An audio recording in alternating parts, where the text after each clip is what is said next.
الحمد لله رب العالمين وأفضل الصلاة وأتم التسليم على سيدنا محمد وعلى آله وصحبه أجمعين. اللهم أخرجنا من ظلمات الوهم وأكرمنا من نور الفهم وافتح علينا بمعرفة العلم وسهل أخلاقنا بالحلم واجعلنا ممن يستمعون القول فيتبعون أحسنه. أما بعد. Salam alaikum ayyuha al-ikhwa. Donc nous poursuivons nos interventions, alhamdoulilah, donc comme tous les jeudis, donc autour des actes d'adoration et en particulier des secrets autour des actes d'adoration. Et donc aujourd'hui, nous nous arrêtons un instant sur les obstacles à l'exaucement des invocations. Donc la semaine dernière, nous avions démarré la partie sur les secrets des invocations et aujourd'hui, nous abordons les obstacles à l'exaucement des invocations. Et Inch'Allah, prochainement, on verra les moments et les situations propices à l'exaucement des invocations. Donc, Mawani' istijab ad-du'a. Donc aujourd'hui, ce sera concernant les obstacles à l'exaucement de l'invocation. Donc, à titre de rappel, la semaine dernière, on avait vu que l'invocation a un secret particulier, ou plutôt l'invocation est dotée d'une puissance extraordinaire. Que le musulman, lorsqu'il prend conscience de cette puissance, il ne se détache plus de l'invocation. L'invocation devient son arme, devient son quotidien. Yani, si bien faut-il que le musulman prend conscience de cette puissance. Parmi les éléments qu'on avait cités la semaine dernière, on avait cité le fait que l'invocation, c'est la base, c'est l'esprit de tout acte d'adoration. Donc que ce soit la prière, que ce soit le hajj, que ce soit tous les actes quotidiens qu'on fait, le fait d'entrer à sa maison, le fait de sortir de sa maison, le fait de manger, le fait d'aller dormir, notre vie 24 heures sur 24 est animée et rythmée par les invocations. Donc ça, c'était l'une des premières choses qu'on avait citées. L'autre chose qu'on avait citée, c'est que le musulman, à travers l'invocation, il augmente sa foi. Il augmente sa foi. Donc le musulman, lorsqu'il est touché un petit peu par la faiblesse de la foi, il sait que c'est dans l'invocation qu'il va trouver un refuge et qu'il va renforcer sa foi.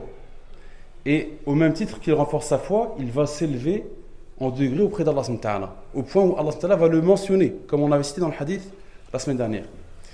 Également, on avait cité que l'invocation, c'est également un moyen de voir ses péchés pardonnés. Rappelez-vous le fameux hadith Qudsi dans lequel Allah subhanahu wa ta'ala parle et il explique qu'effectivement, même si le serviteur vient avec autant de péchés que peut contenir la terre, à ce moment-là, Allah Ta'ala vient également avec un pardon afwan, équivalent au péché que souhaite voir pardonner le musulman.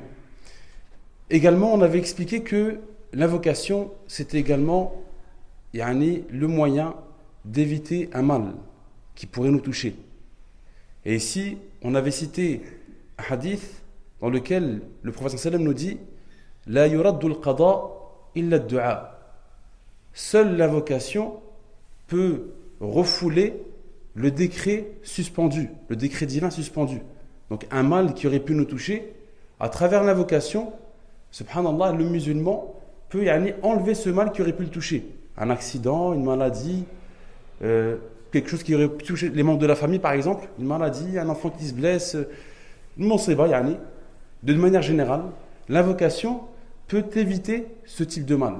Quand on sait ça, quand on sait que l'invocation a cette puissance-là, on ne se détache plus de l'invocation. L'invocation devient notre quotidien. Et comme on avait expliqué que l'invocation est de deux types. On avait dit du'a ou mas'ala ou du'a ou ibada. On avait expliqué qu'il y avait deux types d'invocation. L'invocation liée à l'adoration, l'invocation qu'on prononce en sortant de la maison, en mangeant, l'invocation où on fait l'éloge d'Allah subhanahu wa ta'ala de manière générale. Donc, et qui est liée aux actes d'adoration. C'est ce qu'on appelle du'a ou ibada. Et il y a également l'invocation liée à une demande en particulier, du'a ou mas'ala, lorsqu'on demande à Allah Ta'ala la guérison d'une maladie, la concrétisation d'un projet qu'on souhaite mettre en place. Et ça, c'est ce qui concerne la deuxième catégorie des du'a ou mas'ala. Et donc, à présent, la question qu'on va se poser, c'est le serviteur qui fait des invocations, mais qui se dit en fin de compte, est-ce que mes invocations sont exaucées ou pas? Est-ce que mes invocations sont exaucées? C'est une bonne question qu'on pourrait se poser en fin de compte. Allah. J'invoque Allah matin, nuit et jour, Mais la question que je me pose, c'est est-ce que mes invocations sont exaucées? Alors avant de répondre à cette question, il y a déjà 3 éléments à connaître avant d'essayer de faire son calcul, est-ce que mon invocation est exaucée ou pas? Donc la première chose, c'est d'avoir une bonne opinion de son Seigneur. C'est d'avoir une bonne opinion d'Allah subhanahu wa ta'ala. Comme on l'avait cité dans le hadith la semaine dernière, dans le hadith Qudsi, dans lequel Allah ta'ala nous dit « Ana inda dhanni abdi bi » Donc « Ana inda dhanni abdi bi » Je suis selon ce que mon serviteur pense de moi. C'est-à-dire que le serviteur qui a une bonne opinion de son Seigneur, c'est déjà un élément gagné. C'est déjà une première marche, c'est déjà une première avancée vers l'exaucement des invocations. Celui qui a une mauvaise pensée de son Seigneur, en pensant que son Seigneur ne va jamais lui exaucer ses invocations, en pensant que de toute manière, il fait partie des personnes qui sont oubliées par Allah subhanahu wa ta'ala. C'est une mauvaise pensée que le musulman a. Et c'est même un problème dans la croyance. Car le musulman, dans sa croyance, il a une bonne opinion de son Seigneur. Et ici, à titre d'exemple, on va citer un exemple très très simple qui illustre qu'effectivement le musulman doit constamment avoir une bonne opinion de son Seigneur. C'est que Allah subhanahu wa ta'ala est plus miséricordieux que la propre mère du serviteur. Notre maman, subhanallah, lorsqu'on voit nos mamans, nos parents, elles nous voient, elles nous font des invocations, masha'Allah, elle est contente de nous voir. Quand il se passe un bonheur pour toi, elle est contente pour toi. Il y a un malheur qui te touche, elle est triste quand même, c'est comme si c'était elle qui avait été touchée. Et même bien souvent, elle est plus touchée que toi, subhanallah. Donc ici, la mère, elle a une miséricorde immense envers son enfant. Immense, inimaginable, inestimable. Au même titre que, et bien plus, qu'Allah a une miséricorde beaucoup plus importante que la mère peut avoir envers son enfant. Et ici le hadith dans lequel le Prophète sallam, en voyant une maman qui allait son enfant, qui avait perdu son enfant, et qui le retrouve, elle le prena et elle le serra très très fort pour l'allaiter. Et ici le Prophète sallam, en voyant les compagnons, en voyant la scène, il pose la question aux compagnons en disant « Pensez-vous que cette mère serait capable de jeter cet enfant dans le feu ?» Les compagnons ont dit « Abadan ya Rasulallah, c'est pas possible. C'est pas possible. Vu l'amour, l'affection qu'elle porte à cet enfant, c'est son enfant ya Rasulallah. C'est impossible. » À ce moment-là, le Prophète sallam répond « Allahu arhamu bi'ibadihi min hadhihi biwaladiha. » Cette maman, Allah est plus miséricordieux que cette maman envers son enfant. Allah est plus miséricordieux envers ses serviteurs que cette maman envers son enfant. Et donc ici, on comprend tout simplement que Allah veut systématiquement ton bien. Systématiquement ton bien. Quand bien même toi tu invoques, tu penses que l'invocation n'a pas été exaucée, il y a un bien pour toi là-dedans. Il y a un bien pour toi là-dedans. Et on verra qu'effectivement, l'invocation, le serviteur, si c'est éloigné des obstacles, comme on les verra, Inch'Allah ta'ala, si le temps nous le permet, donc si le serviteur a évité les embûches qui peuvent justement annuler son invocation, ou ne pas voir son invocation élevée auprès d'Allah ta'ala, si le serviteur arrive à empêcher ces obstacles-là, son invocation est exaucée. Alors elle n'est peut-être pas exaucée de la manière que lui le souhaite, mais dans tous les cas, elle est exaucée. Et la manière, comment est exaucée cette invocation, c'est la meilleure manière pour lui. C'est la meilleure manière pour lui. Et ici, l'autre élément à comprendre ici, c'est que l'invocation est exaucée de 3 manières différentes. Parce que des fois, nous, on peut faire des du'as, Ya Allah, concrétise-moi tel projet, je souhaite travailler dans tel domaine, mathalan, j'ai un projet professionnel, je demande à Allah de me concrétiser ce projet professionnel. Et j'ai tenté et j'ai réessayé, mais subhanallah, lam yuktab li hadha al-mashru'. Ce projet professionnel, j'arrive pas à le concrétiser. À ce moment-là, le serviteur peut se poser la question, qu'est-ce qui se passe? Allah n'exauce pas mon invocation.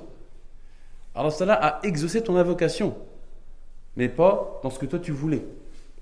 Car Allah, il exauce l'invocation pour ton bien. Il répond à toi pour ton bien. Et ici, il y a un hadith qui est très très clair là-dessus, dans lequel, donc c'est un hadith rapporté par Al-Bukhari, donc dans lequel le Prophète nous dit « Ma min muslimin yad'u ليس بإثم ولا بقطيعة أو ولا بقطيعة رحم إلا أعطاه أحد الثلاث. Donc ici le hadith il est très très clair, dans lequel le prophète sallam nous dit il n'y a pas de musulman qui invoque Allah subhanahu wa ta'ala, bien sûr une invocation qui ne comporte pas de mal envers quelqu'un et qui ne comporte pas une rupture de lien de parenté. Donc quelqu'un qui invoquerait pour rompre les liens de parenté, bien sûr que l'invocation ne sera jamais exaucée. Quelqu'un qui invoque un mal pour quelqu'un, bien sûr que l'invocation ne sera jamais exaucée. Donc l'individu, le musulman qui invoque en se détachant de ces deux invocations-là, le fait d'invoquer le mal ou la rupture des liens de parenté, son invocation est exaucée de trois manières. L'une des trois manières. La première manière, imma an yu'ajjila lahu da'watah. Donc la première manière, c'est que tout simplement le serviteur voit son invocation exaucée très rapidement. J'ai voulu travailler dans tel domaine, ou j'ai voulu me marier avec telle sœur, ou telle sœur a voulu se marier avec tel frère. Ça s'est concrétisé, alhamdoulilah, très rapidement. Donc ça, c'est la première manière. La deuxième manière, et ici le serviteur, peut-être que on a du mal, nous, à notre niveau, en tant que serviteur très très faible, on a du mal à comprendre les deux autres manières qui vont arriver, mais ce sont des manières qui sont meilleures que la première. Subhanallah. Ce sont deux autres manières qui sont meilleures que la première. La deuxième manière, c'est wa imma an yudakhiraha lahu fil akhirah. La deuxième manière, c'est que il va réserver l'exaucement de son invocation pour le jour dernier, Yawm al-Qiyamah, pour le jour de la résurrection. Et ici, c'est extraordinaire parce que quand on réfléchit en fin de compte, j'ai envie de dire que c'est peut-être la meilleure manière d'exaucer l'invocation pour le serviteur. Car le jour du jugement dernier, le serviteur aura le plus besoin de cette invocation que sur terre. Yawm al-Qiyamah, le serviteur va vivre des moments très difficiles. On connaît tous la situation qui est décrite dans le Coran du jour du jugement dernier. Yawma yafirru al-mar'u min akhihi. Lorsque l'homme va fuir son frère. Wa ummihi wa abihi. Il va fuir sa mère et son père, l'individu. Wa sahibatihi wa banihi. Il va fuir sa femme et son enfant. Donc quelle pire situation que cette situation-là. Cette situation dans laquelle il aura besoin, le serviteur, de tous les moyens possibles pour s'en sortir. Et donc ici, l'invocation, l'exaucement de son invocation, peut lui être réservé pour ce moment-là. Et comme nous le disent les savants, en réalité, Allah Ta'ala, lorsqu'il veut le bien de son serviteur, il lui réserve son invocation pour ce moment-là, où c'est le moment où il en a le plus besoin. Le jour où il fuira sa propre mère et ses propres enfants. Donc la situation est terrible. À ce moment-là, l'invocation lui sera d'une importance capitale. C'était la deuxième manière. La troisième manière, comme on l'a cité tout à l'heure, وَإِمَّا أَنْ يَدْفَعَ عَنْهُ مِنَ السُّوءِ مِثْلَهَا. Donc le serviteur a demandé d'avoir une bonne santé, alhamdoulilah. Allah subhanahu wa ta'ala va lui enlever une maladie qui aurait pu le toucher, un accident qui aurait pu lui arriver. Donc Allah subhanahu wa ta'ala lui enlève un mal équivalent à l'invocation qu'il fait. Et ici, ce qui est intéressant, c'est que les compagnons, lorsque le prophète sallam les a informés de la situation, sur les trois manières d'exaucer l'invocation, les trois manières dont Allah exauce l'invocation, les compagnons ont posé la question « Idhan nukthir » Alors, ya Rasulallah, donc on doit amplifier, on doit invoquer de manière abondante. Et le prophète sallam répond « Allahu akthar » La générosité d'Allah Ta'ala est beaucoup plus importante que ce que vous demandez vous-même. C'est-à-dire que ça dépasse notre entendement à nous. La réponse qu'Allah Ta'ala va nous apporter à nos invocations est la meilleure réponse qu'il peut nous apporter. Quand bien même nous pensons qu'effectivement, subhanallah, j'ai demandé ça, j'ai pas eu ça. Et ici, Allah Ta'ala nous explique à maintes reprises dans le Coran qu'effectivement, c'est pas forcément ce que nous souhaitons, nous, qui est la meilleure chose. Asa an takrahu shay'an wa huwa khayrun lakum. Peut-être que toi tu détestes quelque chose, tu n'es pas content de quelque chose. tu n'as pas eu ton exaucement. لكن وهو خير لكم. C'est une bonne chose pour toi. وعسى أن تحبوا شيئا وهو شر لكم. والله يعلم وأنتم لا تعلمون. Et c'est possible que toi tu souhaites, mais vraiment de manière très très forte cette chose-là. Mais il y a un mal qui se cache derrière. Toi tu ne l'as pas vu. Et Allah par sa miséricorde et par sa science immense et infinie, il sait que pour toi ça c'est mauvais pour toi. Tu ne sais pas encore que c'est mauvais pour toi. Et c'est la raison pour laquelle Allah répond à ton invocation, pas de la manière dont toi tu veux, mais de la meilleure manière pour toi. Donc ça c'était la deuxième chose à savoir avant de rentrer dans les obstacles. Ensuite, la troisième chose, c'est que les obstacles qu'on va citer, Inch'Allah Ta'ala, le serviteur, une fois qu'il a connaissance de ces obstacles, mawani' ad-du'a, ou mawani' istijab ad-du'a, donc celui qui est au courant de tout ça, et qui arrive, illa ma rahimallah, bien sûr, mais celui qui arrive, alhamdoulilah, à éviter les embûches, les obstacles, à ce moment-là, il a accès à un trésor extraordinaire. À ce moment-là, il a accès à l'exaucement des invocations. Et on le verra à travers certaines histoires, que des compagnons, des tabi'i, même des gens à notre époque, ont l'exaucement de leurs invocations. Dans des situations où on se dirait, subhanallah, c'est pas possible. L'exaucement des invocations, subhanallah. Et donc ici, celui qui a compris et qui évite les obstacles, à ce moment-là, il lui est ouverte une porte lui est ouverte extraordinaire, une porte de la miséricorde lui est ouverte. Et ici le hadith rapporté par Tirmidhi, authentifié par Al-Hakim, dans lequel il nous dit, le prophète sallam, Man futiha lahu minkum bab ad-du'a futihat lahu abwab ar-rahma. Celui pour qui les clés de la vocation lui sont accessibles, à ce moment-là, c'est la porte de la miséricorde qui lui est ouverte. C'est-à-dire que tout ce qu'il demandera lui sera exaucé, alhamdoulilah. À condition, bien sûr, d'éviter les obstacles. Et ici, à titre d'exemple, on va citer quelques histoires très rapidement, pour illustrer un petit peu le fait que l'exaucement des invocations, c'est quelque chose, subhanallah, de très puissant et de magique pour le serviteur en fin de compte. Celui qui comprend en fin de compte que l'invocation, c'est quelque chose qu'il doit travailler quotidiennement, subhanallah, il ne se détache plus de ça. Il sait que c'est une richesse, c'est un trésor qu'il a. En réalité, celui qui a compris l'invocation, subhanallah, il relativise tout dans sa vie. Il n'est plus triste du tout. Parce qu'il sait très bien que tout ce qu'il touche, c'est un bien pour lui. Tout ce qu'il le touche, c'est un bien pour lui. Si c'est un bien, il remercie Allah subhanahu wa ta'ala. Et si c'est une monstre, un mal qu'il touche, il patiente. Et il sait qu'il est récompensé par rapport à ça. Donc dans tous les cas, le serviteur, il invoque. Et ici, on peut citer très simplement, quand on parle d'exaucement d'invocation, les savants nous citent très régulièrement l'exemple de Sa'd ibn Abi Waqqas, le compagnon, radiyallahu anhu.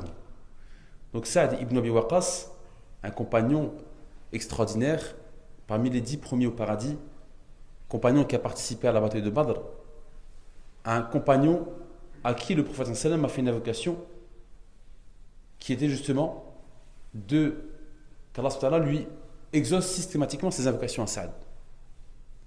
Allahumma stajib du'a à Sa'd, ou da'awat Sa'd. Oh Allah, exauce les invocations de Sa'd. Donc il a eu ce trésor extraordinaire, ce cadeau de la part du prophète sallam, qui est cette invocation qui lui a été faite pour justement voir ses invocations exaucées. À tel point que le prophète sallam disait dans un hadith, même rapporté par Tirmidhi, authentifié par Al-Albani, dans lequel le prophète sallam met en garde les compagnons et même tout le monde contre les du'a de Sa'd. Faites attention. Ittaqu da'awati Sa'd. Faites attention aux invocations de Sa'd. Car il a justement les invocations exaucées. Et ici, à titre d'exemple, très rapidement, donc Sa'd ibn Abi Waqqas, c'est un compagnon qui a vécu même jusqu'à l'époque du calife de Omar ibn Khattab, radiyallahu anhum jami'an. Et donc, Omar ibn Khattab, alors qu'il était calife, Sa'd ibn Abi Waqqas était le gouverneur d'une région en Irak, Al-Koufa, une ville en particulier. Et donc il était gouverneur de cette contrée en particulier. Les habitants de cette population, Al-Koufa, donc ont commencé à protester et ont commencé à critiquer la gestion de Saad, certains d'entre eux, bien sûr. L'information est remontée jusqu'à Omar ibn Khattab, qu'effectivement Saad n'était pas forcément juste envers les gens et que même la prière, il ne la pratiquait pas correctement. Donc ça, c'était des informations qui lui étaient revenues à Omar ibn Khattab. Omar ibn Khattab, donc qu'est-ce qu'il a fait tout simplement? Il a demandé à Saad de s'expliquer par rapport à la situation. Saad lui expliquait qu'effectivement, alhamdoulilah, tout se passe bien. Il demande à la population, questionne parmi la population les gens, et tu verras que, alhamdoulilah, concernant la justice, j'essaie d'être le plus juste possible. La prière, je fais la prière selon ce que le prophète sallam nous a enseigné. Donc, il décrit même, dans les deux premières rak'at, surat al-Fatiha ma'a surah, donc je prie surat al-Fatiha avec une surah derrière, et les deux dernières rak'at, systématiquement quand il y a 4 rak'at, les deux dernières, elles sont un peu plus allégées par rapport aux deux premières. Donc il explique sa prière, comment il l'a fait, et en réponse à la critique des gens de Koufa. Donc Omar ibn Khattab, qu'est-ce qu'il fait? Il envoie des émissaires justement à la rencontre de la population à Koufa pour savoir un petit peu est-ce que Saad, donc il a confiance en Saad, mais il veut savoir effectivement pour quelles raisons les habitants de Koufa, Al-Koufa pensent ça, en tout cas certains. Et donc il s'aperçoit que la grande majorité des habitants, et même l'écrasante majorité, sont tout à fait à l'éloge de Saad ibn Abi Waqqas, en disant subhanallah, c'est un gouverneur extraordinaire. Ajib. Quant à sa prière, qui mieux que Saad est une référence au niveau de la prière. On ne peut pas le critiquer, Saad, c'est un gouverneur extraordinaire, exemplaire. Jusqu'à ce qu'ils arrivent à un homme, et cet homme-là commence à critiquer Saad, en disant Saad, c'est quelqu'un qui est injuste entre nous. C'est quelqu'un qui manque de sagesse. C'est quelqu'un qui ne fait pas la prière correctement. Et Saad, à ce moment-là, quand il a vu la scène, il a fait une invocation. Il a demandé à Allah subhanahu wa ta'ala, oh Allah, si cet individu est un menteur, alors allonge sa vie, donne-lui la plus longue vie possible et maintiens-le durant cette durée de vie dans la pauvreté et fais que cette période de sa vie, le reste de sa vie, soit une épreuve pour lui, des tentations. Les compagnons, les tabi'in, tous ceux qui ont côtoyé cette personne, de mémoire Ar-Rabi'atu ibn Usama, de mémoire, cet individu-là, donc toutes les personnes qui l'ont côtoyé ont attesté qu'effectivement, il a vécu très très longtemps, à tel point que ses sourcils sont devenus blancs et qu'il commence à tomber sur ses yeux. Il avait du mal à observer les choses, etc. Touché par la fatigue, touché par la pauvreté, et c'était malheureusement quelqu'un qui était éprouvé par les femmes. L'épreuve qu'il a eue, c'était l'épreuve des femmes. Et lorsqu'on lui posait la question, Ya Rabi'a ibn Usama, qu'est-ce qui t'arrive? Qu'est-ce qui t'est arrivé? Pourquoi tu es dans telle situation? Et il dit, je suis un vieil homme, Shaykhun Kabir, usibtu bi da'wati Saad.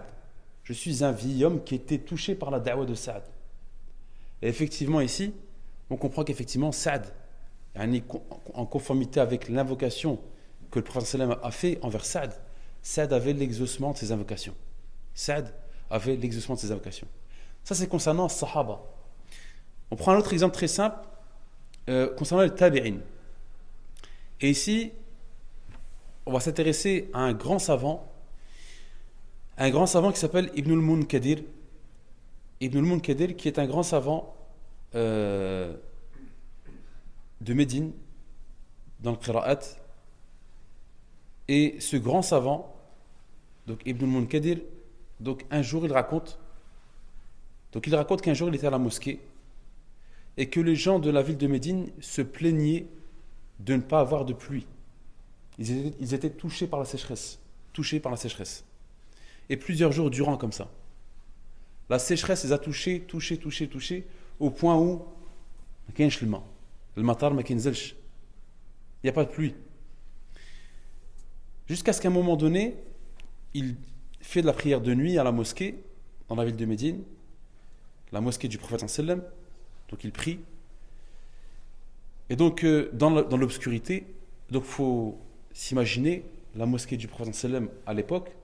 Donc là on parle des tabi'i, donc la génération juste après les sahaba. Donc la mosquée du prophète sallam, elle n'est pas à l'identique de ce qu'on a là maintenant. La mosquée du prophète sallam à l'époque, c'était encore en terre cuite avec des feuilles de palmier au-dessus.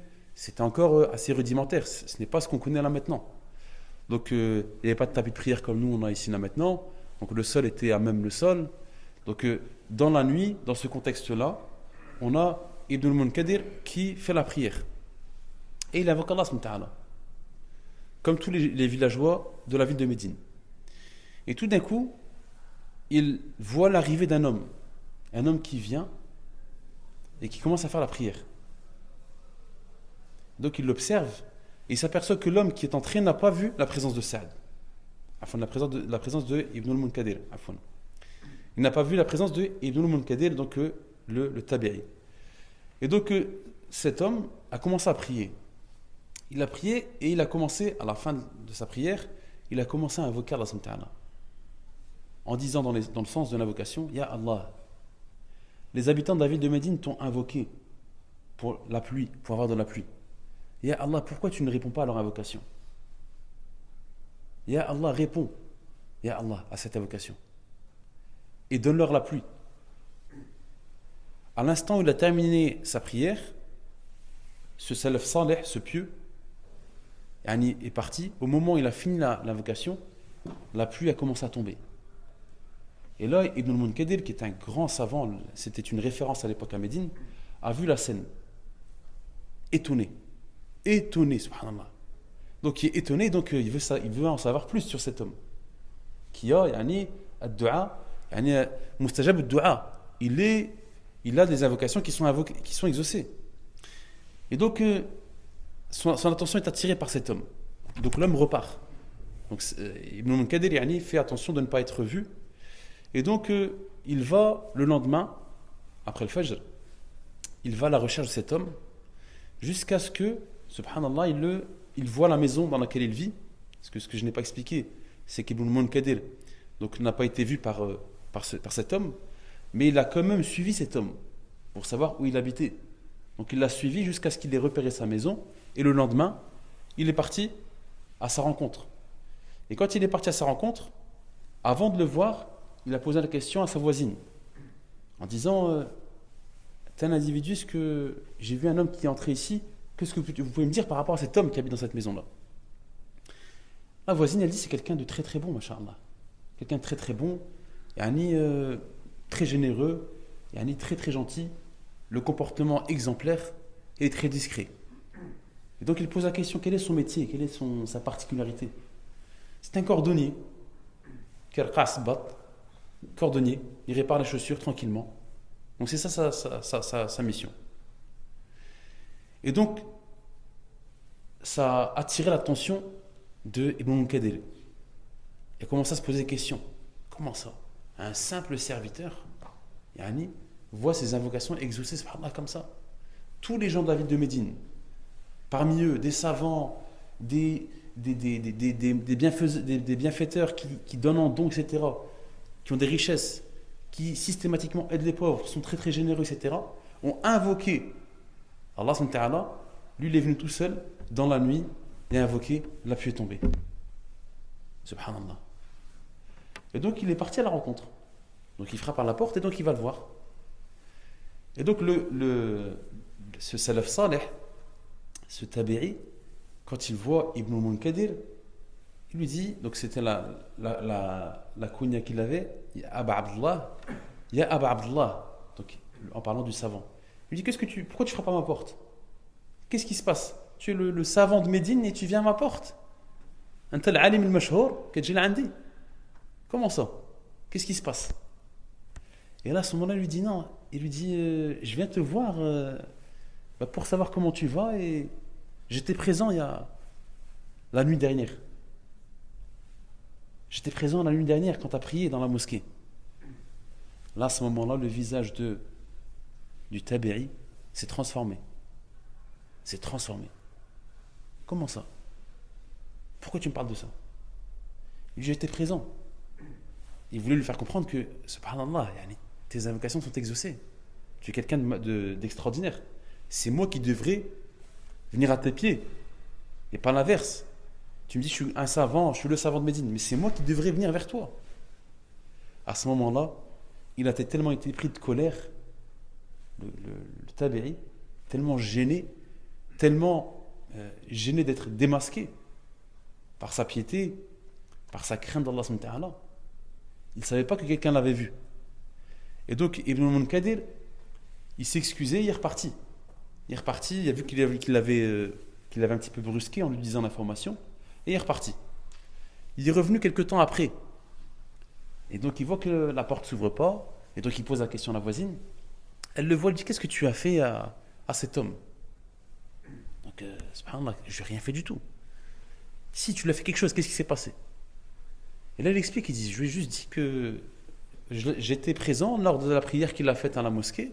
Mashallah, il avait kandar dua, tabarakallah, et matar nzel, il y a eu de la pluie juste après, il a fait une invocation. Je lui ai juste dit ça. Elle dit, ben sache que il a pris ses affaires et il est parti. Il a déménagé, c'est terminé. On n'a pas compris pourquoi. Juste après ta visite. Et là, à ce moment-là, Ibn Munkadir donc explique qu'il a cherché après lui pendant des années. Il ne l'a pas trouvé. Subhanallah. Et ici, les savants nous expliquent que l'attitude qu'il a eue, en fait, le fait de partir, c'est qu'il était tellement sincère, et on verra que c'est une caractéristique de celui qui invoque, la sincérité dans ses invocations, qu'il n'a pas supporté que quelqu'un sache son secret. Parce que l'invocation, l'exaucement de l'invocation, c'est un secret entre toi et Allah subhanahu wa ta'ala. C'est toi et Allah subhanahu wa ta'ala uniquement. Personne d'autre le sait en fin de compte. Celui qui invoque régulièrement, il n'étale pas en fin de compte qu'il invoque régulièrement. On va donner quelques explications, etc., sur la manière d'invoquer, mais en fin de compte, l'invocation, ça reste un acte du cœur entre toi et Allah subhanahu wa ta'ala. C'est pas quelque chose qu'on dévoile comme ça au grand jour et auprès des gens. Donc il s'est senti vulnérable. Il s'est senti un petit peu attaqué dans sa sincérité. Donc c'est la raison pour laquelle il a changé de contrée pour que personne ne le connaisse. Je suis un simple cordonnier. Un simple cordonnier. Alors qu'auprès d'Allah subhanahu wa ta'ala, c'est quelqu'un qui a une proximité extraordinaire. Et ici, il y a un hadith extraordinaire qui nous le dit. رب أشعث أغبر لو أقسم على الله لأبره. Donc, combien d'individus mal coiffés, mal habillés, s'ils invoquaient Allah subhanahu wa ta'ala, Allah subhanahu wa ta'ala exaucerait leurs invocations de manière systématique. Ici, ce hadith, il va nous dire quoi? En appui par rapport à l'histoire que j'ai racontée un instant, c'est que l'exaucement d'invocation n'est pas lié à une apparence, n'est pas lié à la taille de la barbe, n'est pas lié à la taille du vêtement qu'on a, n'est pas lié à l'aumône qu'on va dépenser devant tout le monde, etc., la bonne action qu'on montre, etc. C'est pas lié à ça en fin de compte, l'invocation. Le hadith nous le montre. Combien d'individus qui sont mal coiffés, mal habillés, leur apparence. Les savants nous disent même dans l'explication de ce hadith que ce sont des gens qui ne sont même pas fréquentables aux yeux des gens. Ils n'ont pas la même stature. Ils n'ont pas une situation sociale très élevée. Ce sont des gens qui sont pauvres, parfois. Ce sont des gens que, lorsqu'ils frappent aux portes, on les refoule. Ça peut être des gens comme ça. Mais auprès d'Allah subhanahu wa ta'ala, aux yeux des gens, ce sont des gens qui sont mis de côté. Mais aux yeux d'Allah subhanahu wa ta'ala, ce sont des gens qui sont très très proches d'Allah subhanahu wa ta'ala. Et s'ils invoquent, s'ils invoquaient Allah subhanahu wa ta'ala, Allah subhanahu wa ta'ala exaucerait systématiquement leurs invocations. Dernière histoire, Allahu Akbar, le temps passe très très vite, masha'Allah. On poursuivra ça, je pense, la semaine prochaine, Inch'Allah, l'ikhwa. J'ai pas vu l'heure du tout. Sumhuli astasmih. اللهم اجعل جمعنا هذا جمعا مباركا مرحوما وتفرقنا من بعده تفرقا سالما معصوما ولا تجعل فينا ولا منا ولا معنا شقيا ولا محروما. اللهم لا تدع لنا في يومنا هذا ذنبا إلا غفرته، ولا مريضا إلا شفيته، ولا ميتا إلا رحمته، ولا ضالا إلا هديته. اللهم طهر قلوبنا من النفاق، وأعمالنا من الرياء، وألسنتنا من الكذب، وأعيننا من الخيانة، فإنك تعلم خائنة الأعين وما تخفي الصدور. اللهم أصلح أولادنا، اللهم ارحم آباءنا وأمهاتنا الذين صاروا إليك. اللهم اغفر لجميع موتى المسلمين الذين شهدوا لك بالوحدانية ولنبيك بالرسالة وماتوا على ذلك. اللهم إنك عفو تحب العفو فاعف عنا. اللهم إنك عفو تحب العفو فاعف عنا. اللهم إنك عفو تحب العفو فاعف عنا. اللهم استجب دعاءنا. اللهم استجب دعاءنا. اللهم استجب دعاءنا. سبحانك اللهم وبحمدك، نشهد أن لا إله إلا أنت، نستغفرك ونتوب إليك. سبحان ربك رب العزة عما يصفون، وسلام على المرسلين، والحمد لله رب العالمين. بارك الله فيكم.